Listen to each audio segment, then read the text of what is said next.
karamihan sa mga kababaihan ay hindi ito napapansin hanggang sa huli na ang lahat.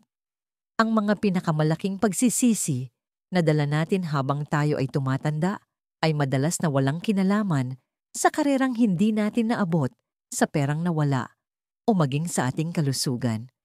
Ang mga ito ay tungkol sa intimacy, tungkol sa mga tahimik at masakit na sandali ng pagkakalayo sa isang lalaking dati mong minamahal, ang mga pag-disconnect na hindi mo lubos na naunawaan, ang mga salitang hindi mo mahanap, at ang mga emosyonal na pintong nagsara at tila hindi na muling bumukas. Ako si Dr. Mila De La Paz, isang manggagamot na dalubhasa sa geriatric care sa loob ng mahigit 30 taon na tumutulong sa mga kababaihan na maibalik ang kanilang sigla, ang kanilang mga relasyon at ang kanilang layunin sa buhay, lalo na sa mga huling kabanata nito. Nakatrabaho ko na ang mga veterano, mga lola, mga babaeng dumadaan sa diborsyo at mga biyuda, at masasabi ko ito sa inyo nang may buong katiyakan. Karamihan sa atin ay hindi naturuan kung paano ba talaga gumagana ang puso't isipan ng isang lalaki. At sa totoo lang, hindi natin ito kasalanan. Nakikita niyo ang tunay na nagpapatibay ng isang pangmatagalan at malalim na koneksyon ay hindi tungkol sa kung gaano ka kaganda, kung gaano ka kaalaga, o kahit pa sa iyong pisikal na kalusugan.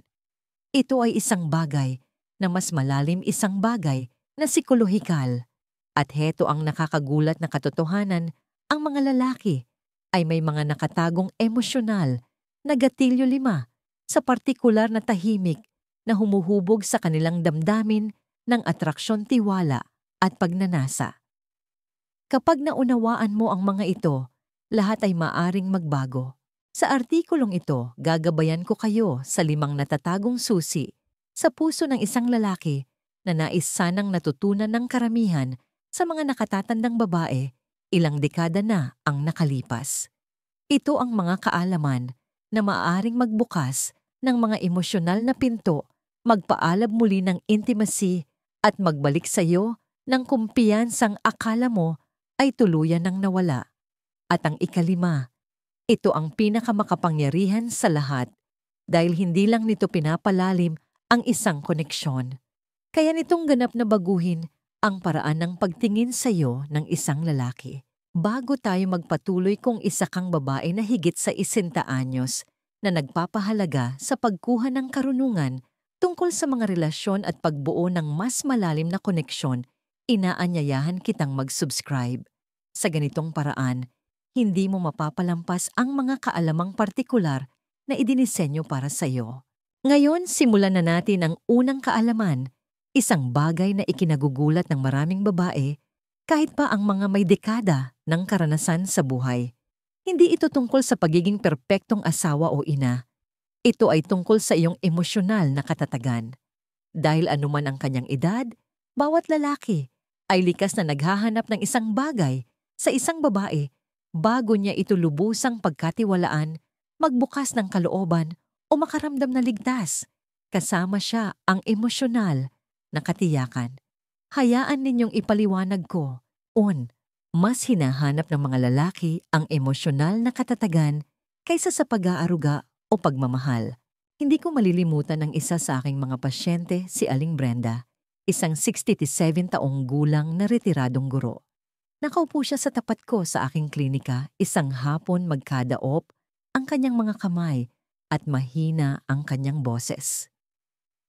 "Dra De La Paz," sabi niya, "akala ko po ginawa ko na ang lahat ng tama. Pinalaki ko ang mga bata, inalagaan ko ang bahay, sinuportahan ko ang kanyang karera. Pero sa paglipas ng panahon, nagkalayo na lang kami ng asawa ko. Hindi ko alam kung saan ako nagkulang. Narinig ko na ang parehong sentimiento sa daan-daang iba't ibang paraan sa paglipas ng mga taon at napagtanto ko na ang sagot ay halos hindi tungkol sa kakulangan ng pagmamahal o pag-aaruga. Ito ay tungkol sa emosyonal na katatagan, iyong tahimik at matatag na enerhiya na nagpapadama sa isang lalaki na ligtas siya, lalo na kapag dumarating ang mga hindi maiiwasang pagsubok sa buhay. Nakikita ninyo hindi naghahanap ang mga lalaki ng babaeng perpekto. Hindi nila kailangan na nasa iyo ang lahat ng sagot.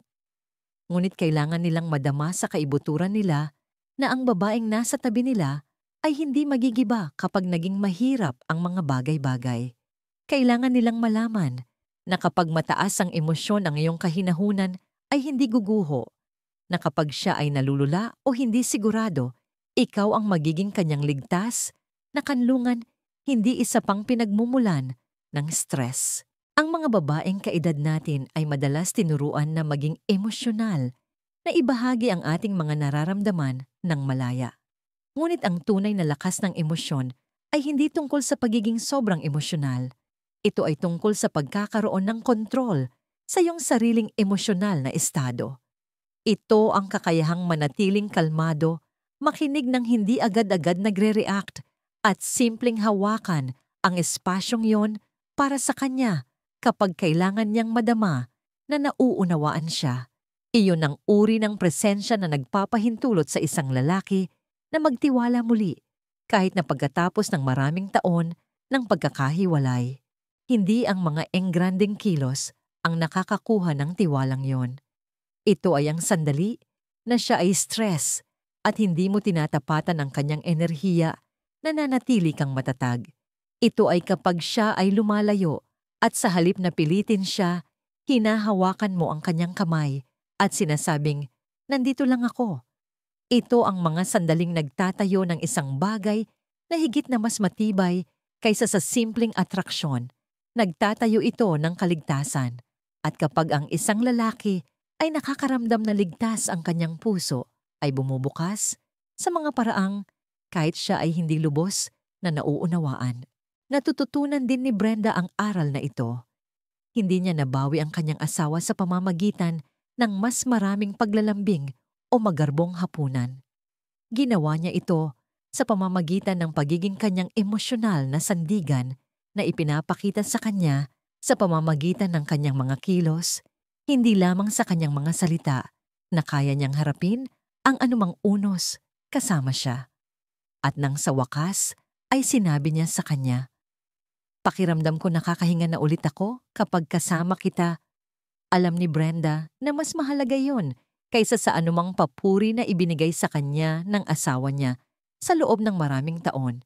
Kaya oo, ang emosyonal na katatagan ay hindi kapansin-pansin, ngunit ito ay napakamakapangyarihan. Para sa mga lalaki, lalo na habang sila ay tumatanda, ito ang nagiging numero unong bagay na tahimik nilang hinahanap. At habang ang emosyonal na kaligtasan ay umaakit sa kanila, may iba pang bagay na nagpapanatili ng kanilang atensyon. Ito ay isang bagay na halos walang babaeng napapansin na ibinibigay niya ng maaga, at kapag nawala ito, madalas nakasama nitong nawawala ang kislap. Pag-usapan natin iyan sa susunod. Naaakit ang mga lalaki sa mga babaeng may itinatagong kaunti sa sarili. May isang aral na nais kong mas maraming babae ang natututunan ng mas maaga sa buhay, lalo na sa ating mga lumaki na naniniwalang ang pag-ibig ay nangangahulugan ng pagbibigay ng bawat isang bahagi ng ating sarili. Naniwala rin ako dyan noon. Sa mga unang taon ng aking pagsasama, akala ko na ang pagiging laging available, laging nagpapaliwanag ng aking damdamin at laging naghahanap ng kumpirmasyon ay magpapadama sa aking asawa na siya ay minamahal. Ngunit sa paglipas ng panahon, may napansin akong hindi inaasahan. Habang mas lalo akong nagpupumilit para sa koneksyon, mas lalo siyang lumalayo kung minsan. Ang realisasyong yon ay isang tahimik na katotohanan na ayaw kong aminin. Ang mga lalaki ay madalas na naaakit hindi sa kung ano ang laging nariyan, kundi sa kung ano ang pakiramdam na medyo hindi maabot. Hindi ito tungkol sa paglalaro ng mga laro o pagkakait ng tunay na pagmamahal. Ito ay tungkol sa pag-iwan ng kaunting espasyo para sa kuryosidad. Ang pagnanasa ng isang lalaki ay nabubuhay sa mga bagay na hindi pa niya alam, sa pagtuklas sa espasyo kung saan nararamdaman niyang mayroon pa siyang matututunan tungkol sa iyo. Kapag ipinakita mo na ang lahat tungkol sa iyong sarili ng napakaaga, Kapag ikaw ay masyadong sabik, masyadong emosyonal na bukas, masyadong isang bukas na aklat, may isang bagay sa enerhiya ang nagbabago at nawawalan ng sigla.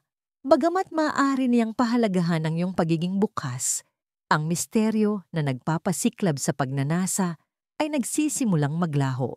Naalala ko ang isang pag-uusap sa isang babaeng nagngangalang Aling Josie, isang 72 taong gulang na biyuda na nagsisimula palang makipag-date muli. Sinabi niya sa akin, "Dora de la Paz, akala ko po ang pagiging ganap na bukas ay magpapakita sa kanya na wala akong itinatago. Pero pagkatapos ng ilang linggo tumigil na siyang tumawag. Hindi ko po maintindihan." Dahan-dahan kong sinabi sa kanya, "Josie, ipinakita mo sa kanya ang buong kwento bago pa man siya mahumaling sa unang kabanata.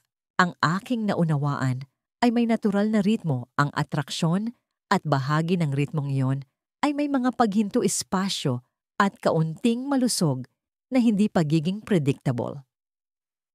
Kapag nagtataka ang isang lalaki kung ano ang nasa isip mo, hindi dahil ikaw ay malamig, kundi dahil ikaw ay kalmado at hindi nagmamadaling maunawaan, siya ay lumalapit. Mas nakikinig siya ng mabuti. Mas marami siyang naiisip.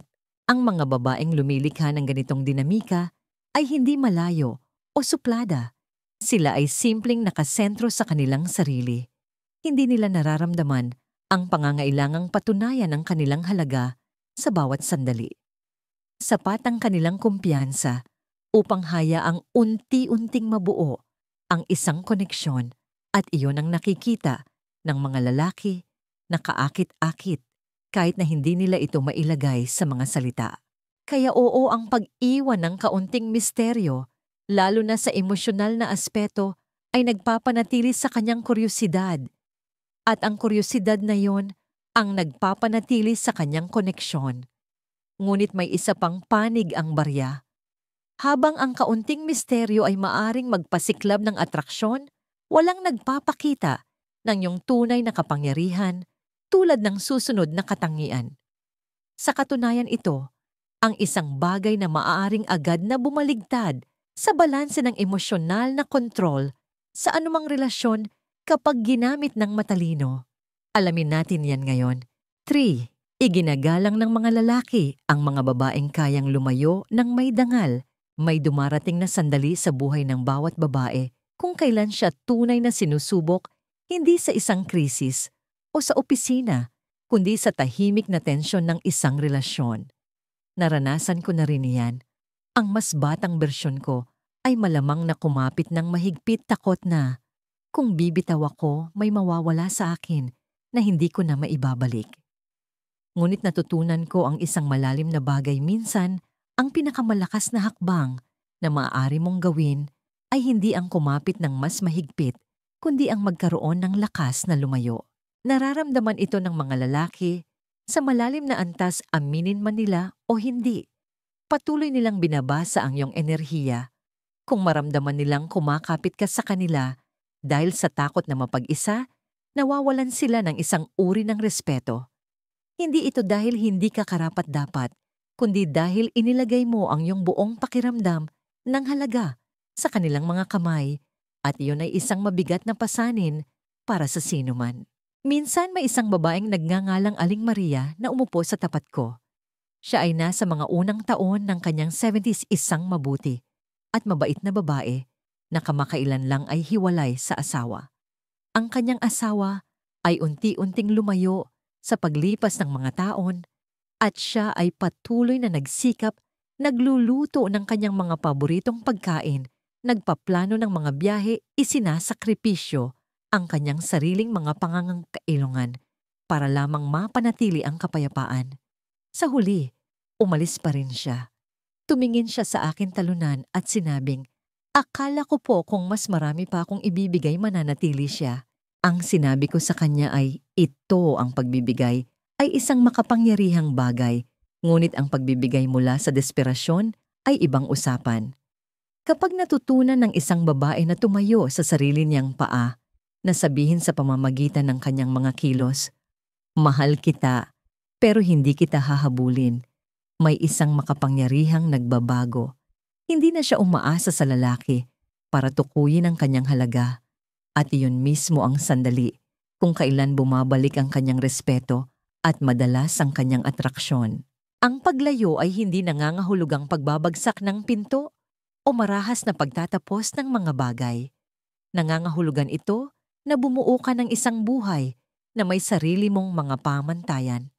Nangangahulugan ito na kinikilala mo kapag ang iyong presensya ay hindi pinahahalagahan at mayroon kang lakas na umalis ng buo ang iyong dignidad.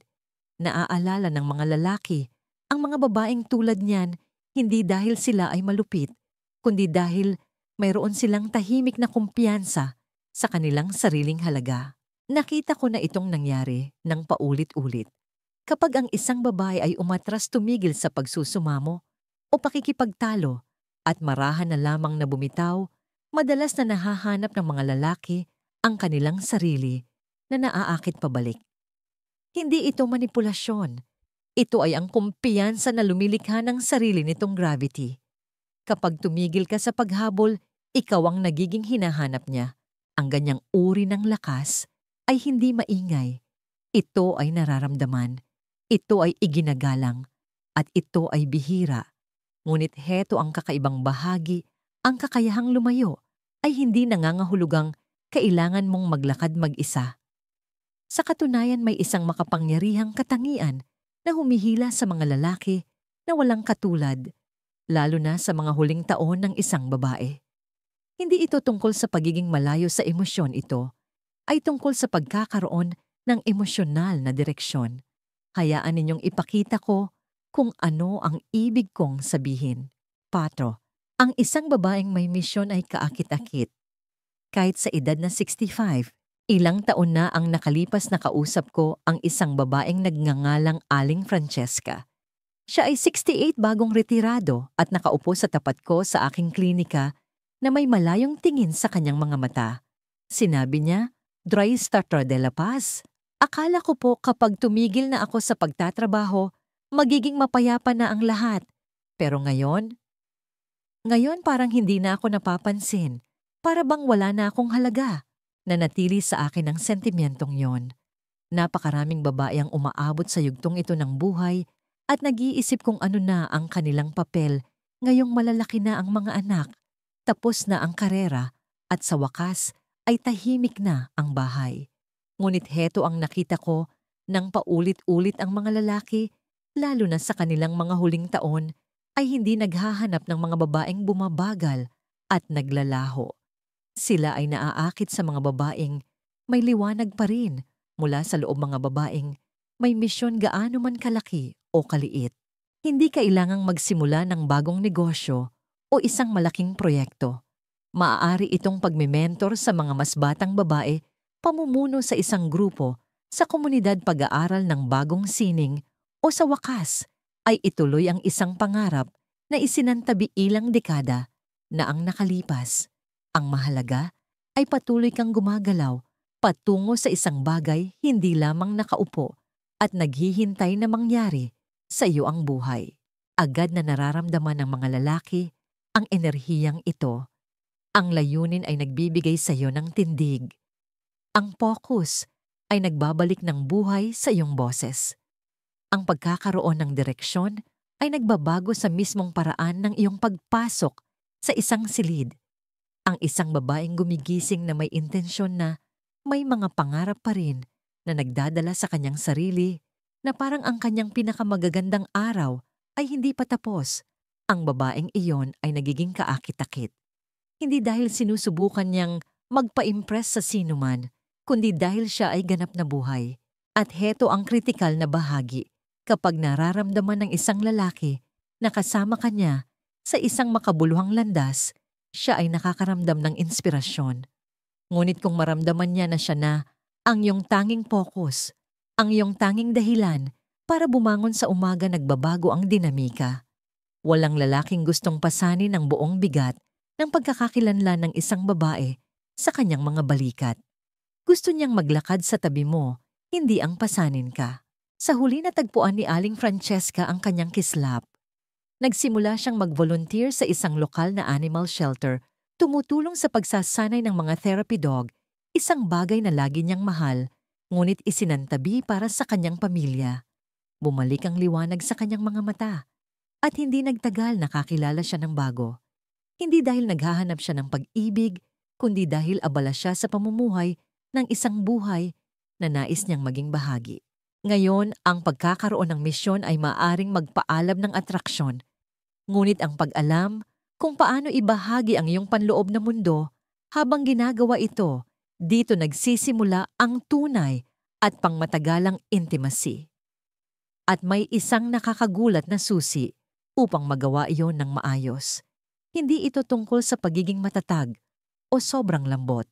Ito ay tungkol sa paghahanap ng isang bihirang balanse na hindi napapansin ng karamihan sa mga babae.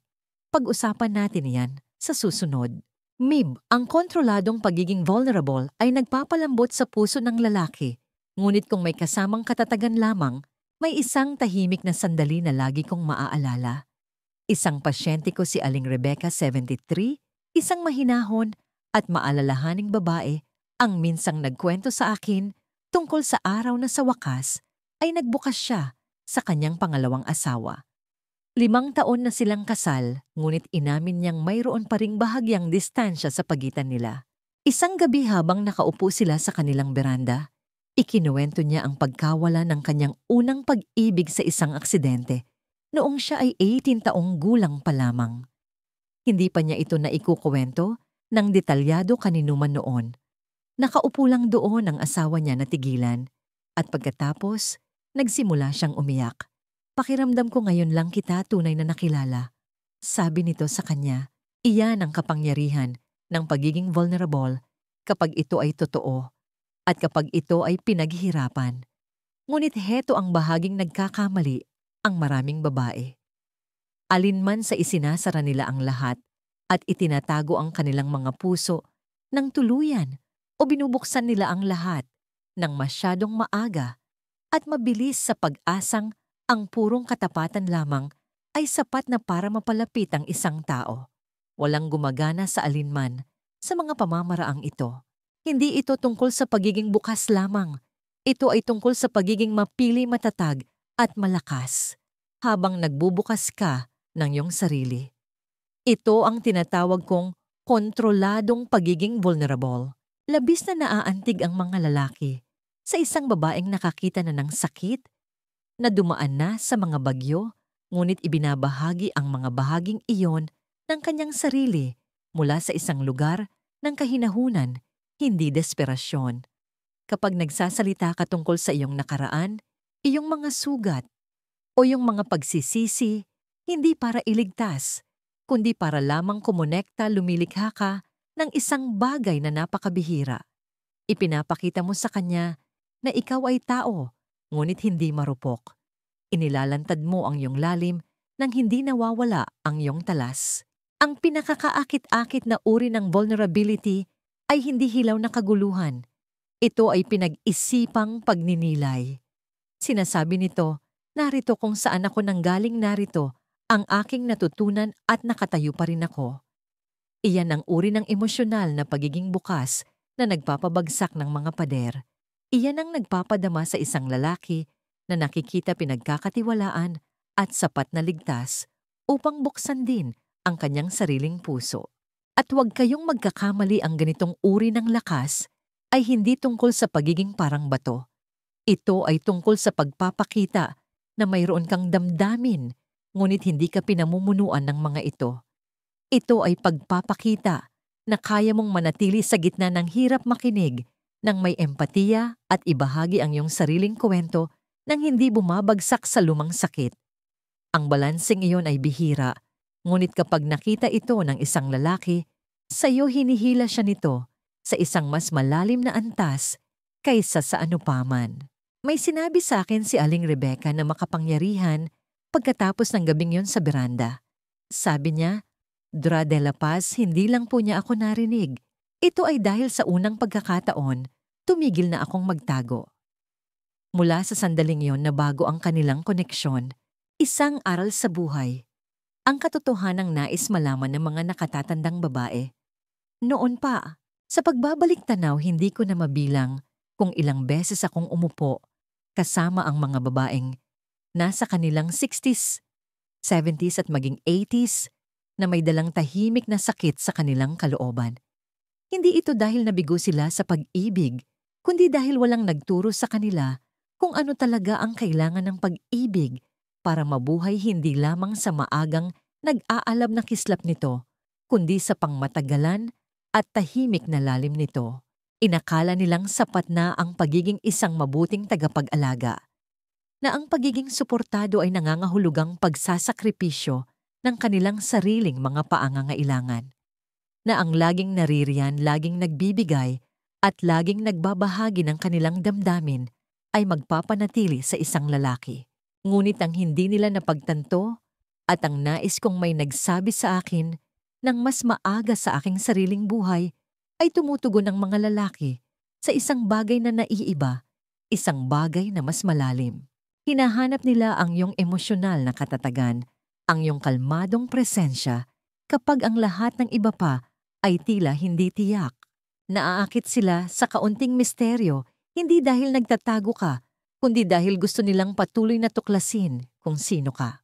Iginagalang nila ang babaeng kayang lumayo nang may dangal hindi dahil sa pagiging malamig, kundi mula sa malalim na kaalaman sa kanyang sariling halaga.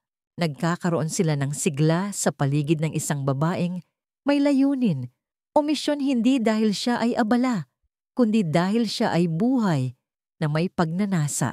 At binubuksan nila ang kanilang mga puso sa babaeng nagpapakita ng kanyang kaluluwa, ngunit kapag ang vulnerability na yon ay nababalot sa tahimik na lakas.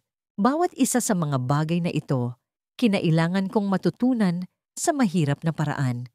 Sana ay hindi ako naghintay ng matagal upang maunawaan na ang emosyonal na pamumuno ay higit na makapangyarihan kaysa sa emosyonal na pangangailangan, na ang patuloy na pagsasalita ay hindi koneksyon kung ito ay nagtatayo lamang ng mga pader at ang pagpapakita tunay na present at nakatayo sa sariling paa ay ang lumilikha ng kaligtasan para sa intimacy na muling lumago kahit na pagkatapos ng maraming taon ng katahimikan. Heto ang pinakamahalagang aral sa buhay na maiaalok ko sa inyo, hindi pa huli ang lahat. Nakita ko na ang mga babaeng muling nakakonekta sa kanilang mga asawa pagkatapos ng mga dekada ng pagkakahiwalay. Nakita ko na ang mga babae sa kanilang 70s na umibig muli, hindi dahil naghahabol sila ng bago, kundi dahil sa wakas ay nagsimula silang magpakita ng naiiba ng may kalinawan, may paggalang sa sarili at may bukas na puso. Kung umabot ka sa puntong ito, mas nauuna ka na sa karamihan ng mga babae dahil hindi ka lamang nabubuhay sa automatikong paraan. Ikaw ay natututo nagninilay at pinipiling lumago. Nangangailangan yan ng tapang at malinaw na sinasabi nito sa akin ang isang bagay, marami pang naghihintay para sa iyo. Kaya umaasa ka mang ayusin ang isang pagsasama, bumuo ng isang bagong ugnayan o simpleng maunawaan ang mga lalaki sa iyong buhay sa mas malalim na antas. Tandaan, ito ang pagiging dalubhasa sa koneksyon ay hindi tungkol sa pagiging perpekto. Ito ay tungkol sa pagiging present. Ito ay tungkol sa pagiging buo. Ngayong alam mo na ang mga katotohanang ito, hindi mo na kailangang lumingon ng may pagsisisi. Maaari kang sumulong ng may kapangyarihan, may kapayapaan, at may uri ng presensya na pinahahalagahan at naaalala ng mga lalaki sa buong buhay nila. Taos puso kong inaasahan na ang mensaheng ito ay nakaantig sa iyo, nakatulong sa iyong pagninilay, o nagbigay sa iyo ng isang mahalagang bagay na dadalhin mo. Lubos kong ikararangal na marinig ang iyong mga saloobin, kaya't maglaan sana kayo ng sandali para mag-iwan ng komento sa ibaba. Binabasa ko ang bawat isa at mahalaga ang inyong boses dito. Mangyaring isaalang-alang ang pagbabahagi ng artikulong ito sa ibang babae, isang kaibigan, kapatid o anak na babae na maaaring kailanganing marinig ito. At kung nais ninyong makakita ng mas maraming nilalaman na tulad nito na idinisenyo para sa mga babaeng naglalakbay sa pinakamagagandang taon ng kanilang buhay. Siguraduhing mag-subscribe. Salamat sa iyong pagbisita at sa pagpili mong lumago.